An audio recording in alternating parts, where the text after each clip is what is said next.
बागों के बचायो वधंदड़ ॾोहनि ऐं समाजी बुराइयुनि ख़िलाफ़ पुरज़ोर आवाज़। बागो शहर हिन वक़्तु संगीन समाजी मसइलनि खे मुंहुं ॾेई रहियो आहे, जिते चोरियुनि जी वाध, मंशियात जे फहिलाउ ऐं फहाशी जे अॾनि सबबि आम शहरी सख़्त परेशानी में मुब्तला आहिनि। इहे बुराइयूं न रुॻो नौजवान नसुल खे तबाही तरफ़ धिके रहियो आहिनि, पर ख़ुदा ख़ानदान जे सुकून ऐं शहर जे मुस्तक़बिल लाइ बि वॾो ख़तरो बणिजी चुकियूं आहिनि।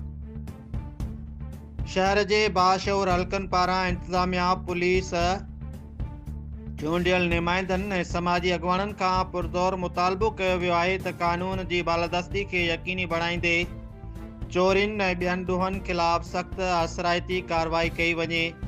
मंशियात विकिरो कंदड़नि ऐं इस्तेमालु कंदड़नि ख़िलाफ़ बेरहमाना ऑपरेशन करे नौजवाननि खे हिन मूज़ी लहनत खां बचायो वञे, जॾहिं त फहाशी जे सभिनी अॾनि खे मुकमल तौर ते बंदि कयो वञे।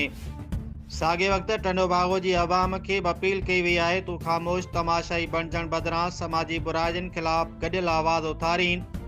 वालिदेन, उस्ताद ऐं समाजी अॻुवान नौजवाननि जी मस्बत रहनुमाई कनि ऐं शहर में अमन, इज़त ऐं सुकून जी फ़िज़ा बहाल करण लाइ पंहिंजो किरदारु अदा कनि। रिपोर्ट मूजिबि जेकॾहिं इंतिज़ामिया ऐं अवाम गॾिजी ज़िम्मेवारी जो मुज़ाहिरो कनि त टंडोबागो खे ॿीहर अमन ऐं भाईचारी जो शहर बणाए सघिजे थो।